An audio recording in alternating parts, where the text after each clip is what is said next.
And then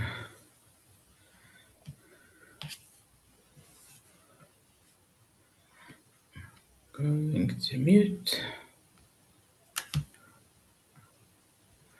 Okay, so we were I was going to say in the middle, but we were really quite at the beginning of chapter 78. We were looking at it as the second longest chapter in all of Tehilim. It's different to other chapters of Tehilim in that it doesn't seem to be inspirational. It seems to be lots of rebuke, lots of telling us our fortune, what we did. But the part that we did last week, the first couple of psukim, where it speaks about that in order for us to be good Jews, we need to keep on remembering the miracles that Hashem made for us, and we have to keep telling them to the next generation. We have to keep repeating them. And then the last pasuk that we did last week, started speaking about the various negative things that the Jews did when Hashem took them out of Egypt, and that's pretty much what we'll do today completely. We spoke last time about the Bnei Ephraim, the sons of Ephraim who left Egypt too soon and thought that they would be able to fight for themselves because they were good archers, and they all died. And now David HaMelech continues. Probably everything that we'll do today is speaking about the various ways that the Jews did things wrong, and like what they did wrong and how. A few people messaged me and said, "Why is there this Tehillim? What is it about? Like, isn't Tehillim supposed to inspire and motivate?" So I can't give you an absolute answer. The only thing I could say is that I think that we sometimes pat ourselves on the back too much, and we say, "No, it's okay. Hashem loves us no matter what we do," and it's true. He does love us no matter what we do. But sometimes we need a shouting, and it seems that this capital of Tehillim is a real musa. It's a rebuke, and it's a shouting. It's Hashem telling us what we've done wrong, and he goes into it in quite a bit of detail in this today's psukim. It's not usually the kind of capital of Tehillim that I would choose to do. I like the ones that say Hashem listens to us no matter what, and however bad we are, He just loves us, and pat ourselves on the back, and etc. That's definitely more my style of finding inspiration. But someone specifically asked for this chapter, and it's been good for me to learn it. And so there are all different chapters with all different messages. And to remember also that we aren't always perfect, and that happens too. So last time we finished with Pasuk Tes. We're ready to go on to Pasuk Yud. Pasuk Tes was the one that speaks about the Bnei Ephraim, as we said, and Pasuk Yud. Shamru bris Elokim, the people did not keep their pact with Hashem. Uveseirasai ma'anul alechas, and they refused to follow His teachings. So here it's talking specifically, the bris Elokim is talking specifically about bris milah, that the whole time that the Jews were in the desert, they did not do bris milah for all those years, except for the tribe of Levi.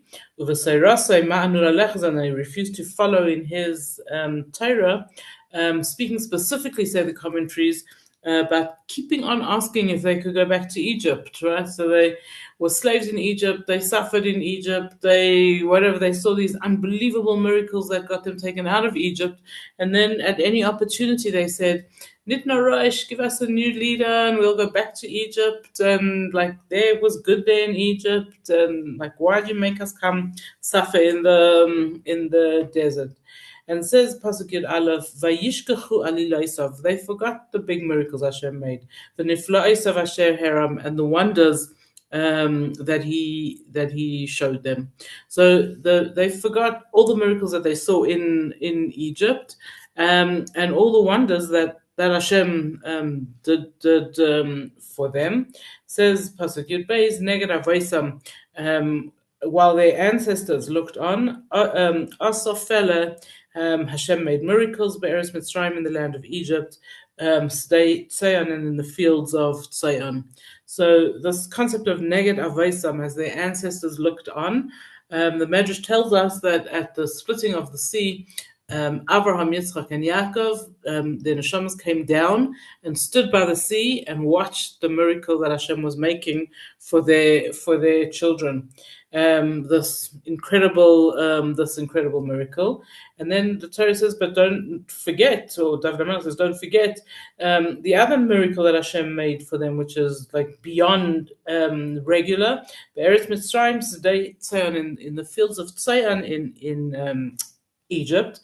So what happened over there is that the miracle that the people should be wondering about here is, how could it possibly be that a nation is slaves for all these years and they suffer the way they suffered and be as big a nation as they are, like just carry on multiplying and growing and growing. And so the Medrash tells us, the famous Medrash and taken from Shir HaShirim, is that the woman gave birth under the trees. Different opinion if it was apple trees or esrog trees, and they just gave birth. Firstly, they did it by themselves, without help, without doctors, without epidurals. They gave birth under the tree, left their babies under the trees. They couldn't risk taking them back with them because the boys would be killed, and so they just left their babies under the trees. And the miracle that happened for them is that it says that the angels fed the babies when the drippings of honey from the fruit from the trees. And the other big part of that miracle is that when the fathers came to see their babies that they heard had been born there, the babies stood up and recognized their fathers, even though they had never seen them before. So these are huge miracles. Asafelo, Hashem made these big miracles, and the Yidden, a few weeks, months, years later, have forgotten the miracles that Hashem did for them. Bakayam vayavirim, he divided the sea and he brought them across it.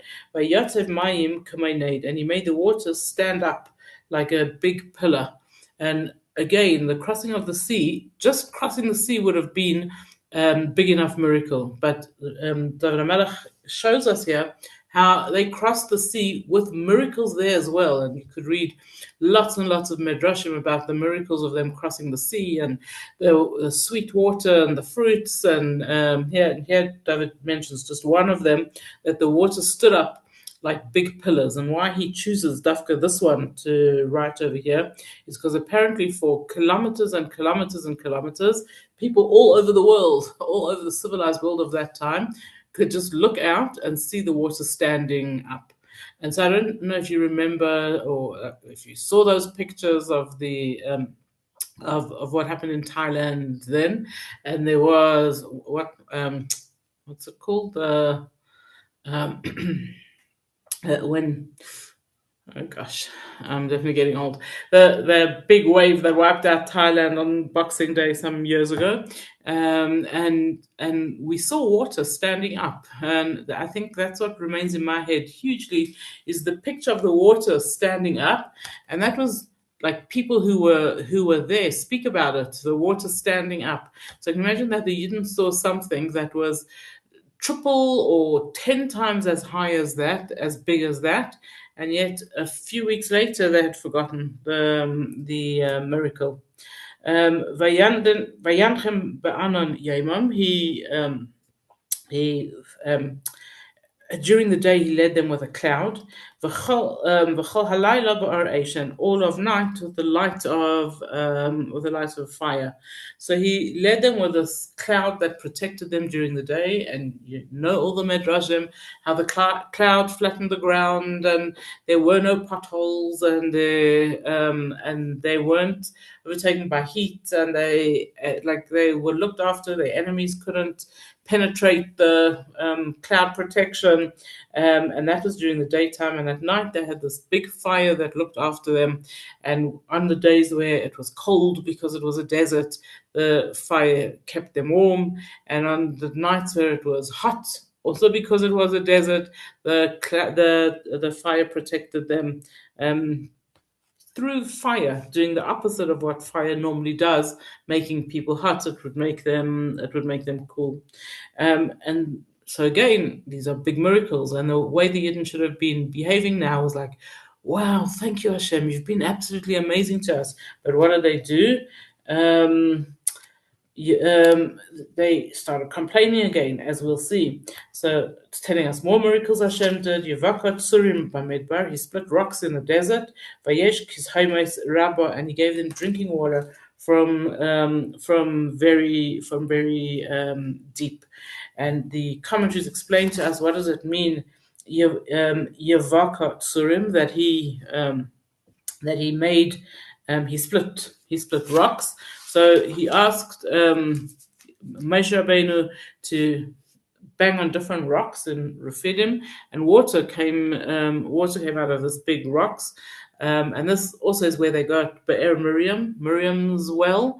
It says that Miriam's well looked like a sieve. It was big and round, almost like a very, very large wheel, and it had holes in it, and it rolled around, and water came out of the holes for the Yidden to drink. And when they weren't traveling, when they were camped and waiting. So we'll see from the words over here, the Be'er Miriam would stop, and water would pour out of it. Each Nasi would go and draw a line from the Be'er Miriam to his tribe, and there would be like a river of water which would pour down to them. And it says there was so much water that they got that they didn't have to worry about it. That the Tosfos says that if a person wanted to visit his friend who was from a different tribe, he had to go past the water from the well of Miriam. He had to use a boat. So there was such a lot of water. So again, we're thinking like, wow, the people should be so amazed by the great things Hashem is doing from them. So then, what did so this is what it tells us. He brought out water, pouring water from the rock, and they came down like rivers. And what did the Yidden do? And they carried on sinning against Hashem. Lamreis Elyon B'tzio, to defy Hashem, to rebel against Hashem. So no matter how kind Hashem was, they carried on complaining and rebelling. Interesting that the way that the water worked, and then we'll see it also with the man, is that you had to have emunah.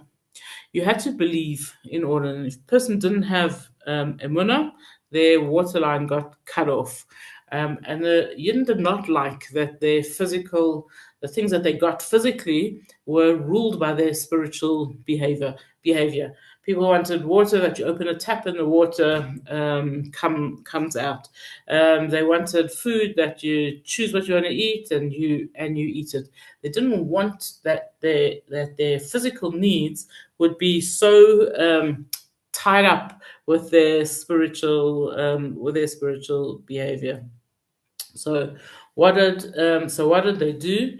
Vayenosu es bilvavam. They decided to test Hashem in their hearts. Lishal eichel lenafsham. They demanded food. They started crying out for we want regular food. We don't want this man.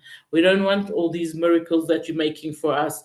We just want plain, ordinary food from that we cook. So again, as I just said to you, that they had to have faith, and they had to be on a certain level of spirituality in order to get the man to taste the way they wanted the man to taste, and they didn't like that. They didn't like that at all. So what did they do? Vayidabru Belekim. They spoke about Hashem. And take notice that it's the plural, they spoke about Hashem. I think a good way of describing this is they started koching. Each one started moaning to his friend, started telling his friend what the problem was. Look at this Hashem of ours doing all these big miracles. Why don't you just let us live ordinary, nice lives? We'll be good people. We'll do our own thing. We don't want all this greatness and big miracles. And I think we have to keep on reminding ourselves that these people were the Dodea. They were a great generation. They were the generation that deserved to get the Torah, like to receive the Torah. So why do you think that David HaMelech is telling us about this? Because we have to take lessons from everything that they did. Especially, we have a lot of opinion nowadays that we are the reincarnation of the Dodea. And sometimes when I was reading some of these Mefarshim, I was asking myself, like, do we behave like this, or do we just want big miracles from Hashem? And do we appreciate the big miracles that Hashem does for us? And so we have to do our own cheshbon nefesh about this. So they start moaning one to another, koching around, and what did they say? Amru, they said, Hayuchal kel la'arech shulchan b'midbar. Do you think Hashem could make a table, in other words, ordinary food, in the desert? Hein he kotzur, it's true that he got water out of a rock. And water poured out and streams flowed. So that was a big miracle that he let that happen. But why don't you just let us get water ordinarily? And then they started to minimize the miracle of it and say all rocks have moisture inside them, and especially in the desert, like you just have to make a hole in it and you'll get lots of water, right? So it wasn't as big a miracle as everybody thinks it was. And he said, Hagam lechem yuchal, can Hashem provide food? Im yachin she'er la'amai, can he bring meat for his people, for his nation? So here they got the man. And instead of saying, wow, thank you, Hashem, for this incredible man that you're giving us, who wants this? Okay, who wants this miraculous food? We just want a nice braai. We want to have a steak, boerewors, not man. So why is that? Because they didn't want to have to depend, their supper to have to depend on their emunah. So they tested Hashem. Lachen Shama Hashem Beisaber, and when Hashem heard all of this, he got angry. V'eish Naska v'Yaakov, and a fire lit up against Yaakov. Gam af ala b'Yisrael, and a rage fled in Israel. Ki lo ha'aminu b'Elokim, because they didn't have faith in Hashem. V'lo vatchu b'shuasai, and they did not trust in his salvation. So. Vayetzav Shechakim Mima'al, although he had ordered the skies above, V'dalse Shamayim Pasach, and he had opened the doors of heaven for them. So Hashem is giving them man, and Vayamter Aleihim man le'echel, and he rained on them man to eat. Udgan shamayim nasan lamay, and grain of the heavens he gave to his people. So he rained the man down on them. One of the main ways that it got its name man is because they looked at it and they said, Manhu, what is this? Okay, what is this? Not necessarily what we want. What was it? Says David HaMelech, lechem abirim, and we're going to translate lechem abirim in its simplest form, which means food of angels. Achal ish, regular people ate. Tzeidah shalach lahem lashover, and he provided them with enough food that they could be satisfied. So, what is this lechem abirim, food of angels? So, the simplest explanation is that the man came to the people in the merit of Abraham, who fed the angels. Right. So, it was called lechem abirim, the bread of angels. And how do we know that? Because the word Abirim has the same letters, or almost exactly the same letters as the word Avraham. So this was food of angels that they got in the merit of Avraham. Another way we understand what is Lechem Abirim, which was one of their big complaints about it, actually. So Abirim literally means limbs. So what happened with the man is that every part of it was necessary for humankind. So for the whole time that they ate man in the desert, they didn't need to go to the bathroom because there was no toxins in the man that needed to get out the bodies, and the people didn't like that. They said they don't feel good.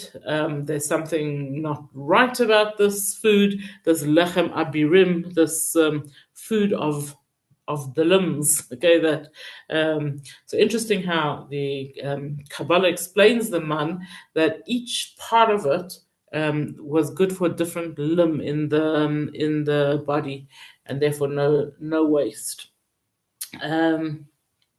So, just as an interesting thing, being that it calls it that Hashem opened up the heavens and gave it to them, it was after the man that Moshe Rabbeinu composed the first bracha of the benching, where it's like Hazanas Eilam, that Hashem gives food to the whole world. Okay, Pasuk Chavav. It explains now so it's going back to how it started a few psukim ago, that the Yidden are calling out for meat. We want meat. And so how did Hashem do this for him? So we had this little sidetrack where David explained why they didn't need to have meat, but Hashem said, okay, you want meat, I'll give you meat. So Isa Kadim Bashamayim, he sent an east wind through the heavens, Vayinaheg Be'uza Isayman, and it blew from the south, Vayamter Alehem Ka'afar Sa'er, and he poured meat upon them like dust, Uchechol Yamim Eif Kanaf, and like the sand of the seas, all birds, the slav. So every big miracle that Hashem makes, he always puts something natural in place so that we have the choice, we have Bechira Chavshes, to choose if we want to believe that it's a miracle or not. I remember when a teacher of ours, who was not such a big believer, told us that Yam Suf, the splitting of the sea, was not such a big miracle. And he showed us, he said, have a look in the Torah where it speaks about the splitting of the sea. It talks about how the whole night before the splitting of the sea, there was terrible wind, very, very bad wind. And then what happens when there's very bad wind and suddenly the wind changes direction? The sea splits. Okay, so we can explain the phenomenon of the splitting of the sea in a natural way. It was a miracle. Hashem did it, that they could get across, but it wasn't as big a miracle as we like to say, because there was winds blowing, and it was, as a result, it was natural. The winds blew, and then the Yidden were able to cross. And we actually have to look at it and say, no, there was a much bigger miracle than that going on. And so we start from when our children are very little or go to nursery school or whatever, and we start learning about the other miracles that happened with the crossing of the sea, to make us realize what a big miracle it was. But we make the decision if we see it as a big miracle or as something that happened according to the laws of nature. And the same thing that happens over here with when the Slav, these some kind of fowl arrives for the Yidden to eat. First, says David HaMelech, Hashem sent an east wind through the heavens. And then he guided the south wind with his strength. And apparently that's where all the Slav lived. And this big wind was stronger than them. And they couldn't fly in that wind. And so they all came flying with the wind. So we could now sit back and say, there wasn't really a big miracle. There was a big wind. Okay, and that's what brought the Slav. Or we can say the big wind came as a big miracle. And this is anytime something great happens, we have the possibility to choose to see the miracle or to choose to see the nature. We make that decision. So here with the Slav, the big wind comes and the Slav arrive. And two miracles happen with the Slav when they arrive. There came so many of them, and these birds arrived, and for whatever reason, this big wind that came also stopped when the Slav arrived near the Yidden, and the birds settled, right there in the camps where all the Jews were. So the miracle, it's very hard not to see the miracle that the birds came, even though birds don't normally arrive and camp and start eating where people are. The birds came to the right place at the right time, and also a prolific amount of birds arrived. So the commentaries tell us that 2 amos high of Slav, so 2 amos is about like 2 or 4 meters, depending on which explanation you go with. That's how high the level of these animals, of these birds were, and the Jews could just eat and eat and eat and eat, and that's what they did. They were so excited. They put up their braais and they started making bride slav and eating and eating and eating and eating until they died of overeating. So Vayechlu vayisba'u ma'od, they ate and they were very filled. But ta'avasam yavi lahem, and Hashem gave them what they had desired, what they had taiva for. Very interesting explanation about this concept of ta'avasam yavi lahem, that their taiva was, that's what they had a taiva for. So generally, all the things that we have desires for, it's one behavior, desire. So I think nowadays people like to call this addictions, but it's not exactly the same. But that a person who is an addict, if he can't be addicted to one thing, he'll be addicted to something else. And the Medrash tells us that when the Yidden heard about the laws of marriage, they got very sad. They said that's not what they signed up for. They said Na'aseh v'nishma, but yeah, this is like whatever, and we miss all those pleasures. And it says that the Jews cried when they heard that, and so they now replaced that. They said, okay, if we can't have all the women who we want, at least we're going to have all the meat that we want. And David HaMelech explains this, and he says, "V'ta'avasam yavo lehem." The Yidden had so much taiva, so many desires, and so Hashem replaced it for them with something else, with the meat. But what happened? They didn't get tired. They didn't turn away from their cravings. They were eating, adding and taking more and more while the food was still in their mouths. And Hashem's anger rose in them. And he killed them. And he cut down even the best of the Yidden. Then it says, B'chol zeis chatu oid, and still they didn't learn their lesson and they sinned more. And they didn't believe in Hashem's wonders. And so we know, what does it mean b'chol zeis, with all of these things. So in Pirkei Avos it makes a list for us of the different ways that they showed their lack of emunah, their lack of belief in Hashem. Firstly, they cried when they saw that they were by the sea and the Mitzrayim were chasing them. Then when they were coming out of the sea and they should have been saying, wow, wow, wow, they started crying, look, the Egyptians are chasing after us and they're also being saved. Then they came to that place called Mara and they said, no, the water is bitter, we're going to die of thirst. Then they came to a place called Rephidim and there was no water, and they cried again. And each time, instead of saying, last time we were in trouble, Hashem helped us, each time they cried as though they had never been helped before. Then they cried for food, and Hashem gave them man. And what happened with the man? Some men went to go and collect it on Shabbos. Other people left the man in their camps overnight. Then they complained that there was no meat. They also complained that, can you imagine, this man doesn't make cucumbers and melons. They can't get the taste of cucumbers and melons. And so they moaned about the man. They demanded the meat. And then probably the worst sin that they did was the Egel Hazahav. They built the golden calf. But even after that, they sent Meraglim to see how Israel is, the spies, and get other punishments as well.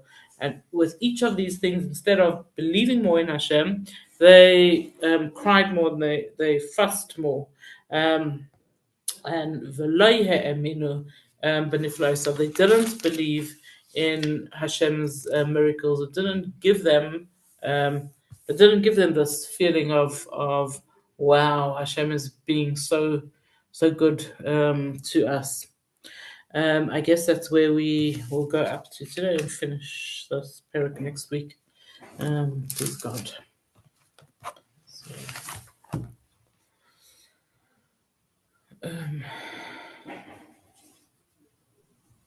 thank you, Rufki. Thank you, Shabbos, and take care and keep warm.